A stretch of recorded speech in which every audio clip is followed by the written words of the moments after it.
क्या आप अपनी एबिलिटीज़ और अपनी पर्सनैलिटी पे डाउट करते हैं और आपको ये लगता है कि जो सक्सेस अभी आपने अचीव की है या जो कुछ इस दुनिया में आपने अकम्पलिश किया है वो आपकी एबिलिटीज़ का कमाल नहीं है बल्कि किसी लक की वजह से वो चीज़ें आपको मिल गई हैं, और आपको ये लगता है कि शायद आप एक फ्रॉड हैं और आपके फ्रेंड्स ये समझें कि आप इतने कैपेबल नहीं थे इन चीज़ों को हासिल करने के लिए, लेकिन ये बस आपको मिल गई हैं। अगर ये बात है तो बेसिकली ये फीलिंग्स इम्पोस्टर सिंड्रोम कहलाती हैं। इम्पोस्टर सिंड्रोम बेसिकली एक साइकोलॉजिकल स्टेट है जिसमें आप ये बिलीव करते हैं कि आपकी जो एबिलिटीज़ हैं या आपकी जो स्किल्स हैं उसका आपकी सक्सेस के ऊपर बहुत कम रोल है। आप उन पर डाउट करते हैं, आपको लगता है कि शायद आप एक डम इंसान हैं और आपकी जो सक्सेस है, जो आज आपने अकम्पलिशमेंट्स किए हैं, आपका यूनिवर्सिटी में एडमिशन हो गया है, आपने कोई बिजनेस अच्छा स्टार्ट कर ली है, आपकी सोशल स्टेटस बहुत अच्छा है, ये तमाम चीज़ें आपको बाय लक मिली हैं। आपकी एबिलिटीज़ का इसके अंदर कोई रोल नहीं है और आप अपने ऊपर ही डाउट करना स्टार्ट करते हैं और आप वरीड हो जाते हैं कि पता नहीं फ्यूचर में आपके साथ क्या बनेगा। रिसर्च ये कहती है कि 70% पीपल अपनी ज़िंदगी की किसी ना किसी स्टेज के ऊपर इम्पोस्टर सिंड्रोम से लाजमी गुजरते हैं। आप देख सकते हैं ये कितनी कॉमन चीज़ है और इसका इफेक्ट कितना बुरा हो सकता है आपकी लाइफ पे। सबसे पहले हम डिस्कस कर लेते हैं कि आपको पता कैसे चलेगा कि आप इस फीलिंग के अंदर इन्वॉल्व हैं और इम्पोस्टर सिंड्रोम से आप गुजर रहे हैं। सबसे पहली जो चीज़ आपने ऑब्जर्व करनी है, क्या आप अपनी एबिलिटीज़ पे डाउट कर रहे हैं?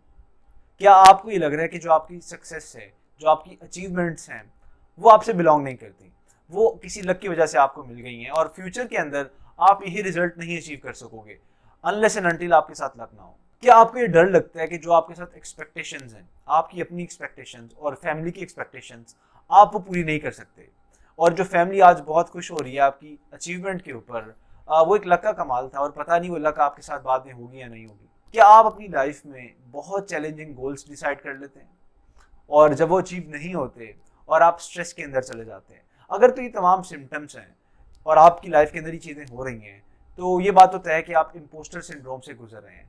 अब हम बात करेंगे कि इससे निकलना कैसे है और आप लोग अपनी लाइफ में इससे कैसे निकल सकते हैं। Share your feelings. आपका जो अपने बारे में बिलीव है या जो थॉट्स आपके जहन में चल रही हैं, आपने अपने दोस्तों के साथ शेयर करनी है, अपने क्लोज वन के साथ शेयर करनी है, या जो आपके मेंटोर्स हैं आपने उनके साथ शेयर करनी है। इसका फ़ायदा क्या होगा कि बिलीव पे वो क्वेश्चन करेंगे, जब सवाल करेंगे तो आप खुद सोचने पे मजबूर हो जाओगे और अपने इस बिलीव को चेंज करने की कोशिश करोगे। उससे होगा ये कि आपके ये जो थॉट्स हैं, ये जो सेल्फ डाउट्स हैं, ये किसी ना किसी हद तक ओवरकम हो सकते हैं। अगर तो आप मेंटोर से बात कर रहे हैं तो माइट बी पॉसिबल कि वो आपको मोटिवेट करना स्टार्ट कर दे और आपको ये गाइड करे कि आपकी एबिलिटीज़ का इसमें बहुत रोल है और शायद जिस तरह से आप अपने आप को देख रहे हो वो एक राइट वे नहीं है अपने आप को ऑब्जर्व करने का या अपनी एबिलिटीज़ को एनालाइज करने का। और अगर आप अपने आप को जानना चाहते हैं तो उसके लिए बेहतरीन तरीका ये है कि अपने दोस्तों से पूछें कि आपके अंदर एबिलिटीज़ क्या हैं। डेली बेसिस पे एनालाइज करें कि क्या काम आप दूसरों से अच्छा कर सकते हैं। आप सेल्फ डायलॉग करें, अपने आप से पूछें, अपने आप से बातें करें और अपनी लाइफ को एनालाइज करें कि कौन कौन से ऐसे काम हैं जो आपके लिए आसान है और लोगों के लिए मुश्किल है। इन दैट वे आपको रियलाइज होगा कि बहुत सी ऐसी चीज़ें हैं जो आप लोगों से अच्छे कर रहे हो और इट्स मीन कि आपकी सक्सेस के अंदर उन स्किल्स का या उन टैलेंट्स का कुछ ना कुछ रोल है। Stop comparing yourself with others.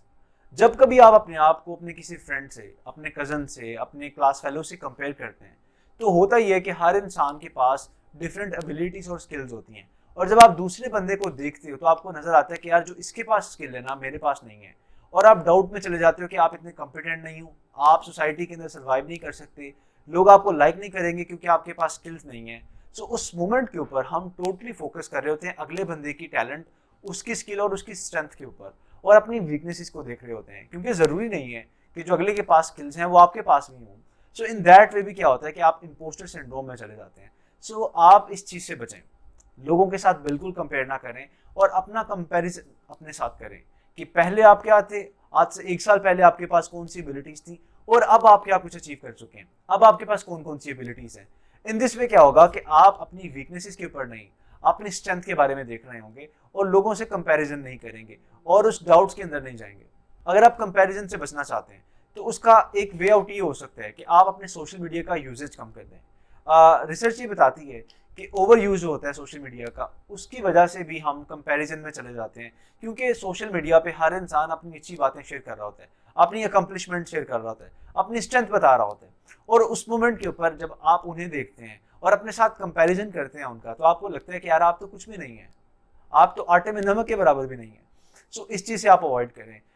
आप सोशल मीडिया को देखने का अंदाज भी बदल सकते हैं। बजाय इसके कि आप लोगों की अकम्पलिशमेंट को देख के अपने आप को क्रिटिसाइज करें कि आप क्या नहीं कर सकते हैं, आपके पास कौन कौन सी स्किल्स नहीं है, आप ये देखें कि अगर वो लोग अचीव कर सकते हैं तो आप भी कर सकते हैं। अगर उस बंदे ने जीरो से स्टार्ट करके यहाँ तक पहुँचा है तो आप भी पहुँच सकते हैं। उससे आप इंस्पिरेशन लें। ये भी एक वे आउट है जिससे आप सेल्फ डाउट से निकल सकते हैं। Take baby steps. जनरली क्या होता है कि हम एक काम को छोड़ देते हैं या प्रोकास्टिनेट इसलिए कर देते हैं क्योंकि हम वो काम को बेस्ट करना चाह रहे होते हैं और वो बेस्ट कभी अचीव नहीं हो रहा होता और हम उस काम को छोड़ देते हैं। ये छोड़ना हमारी सेल्फ एस्टीम को हर्ट करता है और फिर हम सेल्फ डाउट में चले जाते हैं कि शायद आप काम कंप्लीट नहीं कर सकते, शायद आप इतने वर्दी नहीं है कि आप अपने प्रोजेक्ट्स को कंप्लीट कर सकें। आपके तमाम दोस्तों ये काम कर रहे हैं लेकिन आप नहीं कर पा रहे, हालांकि आप कॉम्पिटेंट होते हैं। सो वो ये कहते हैं कि आप बेबी स्टेप्स लें, आप चीज़ों को रीजनेबली वेल परफॉर्म कर लें, लेकिन परफेक्शनिस्ट बनने के चक्कर में ना पड़े आप। इससे होगा ये कि आपका काम कंप्लीट भी हो जाएगा और आफ्टर कंप्लीशन आपके डाउट्स खत्म होंगे और आप अपने आप को रिवॉर्ड करें कि आपने एक और काम कंप्लीट कर लिए। ये कुछ वेज हैं जिन तरीकों से हम इम्पोस्टर सिंड्रोम से बच सकते हैं। कुछ लोग बहुत क्रिटिकल सिचुएशन में होते हैं और वो इम्पोस्टर सिंड्रोम से निकलने के लिए इन चीज़ों को अप्लाई नहीं कर सकते।